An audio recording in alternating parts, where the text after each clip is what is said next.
Unboxing ng Tecno Camon 30 5G. Uy.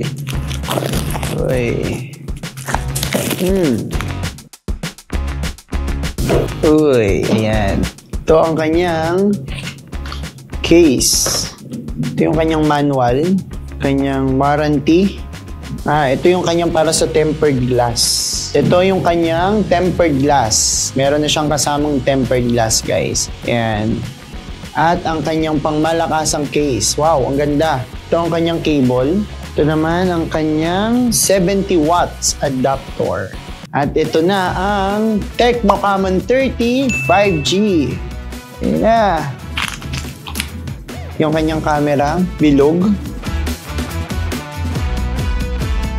And guys, yung kanyang harapan, yung kanyang gilid. At yan ang unboxing ng Tecno Camon 30 5G.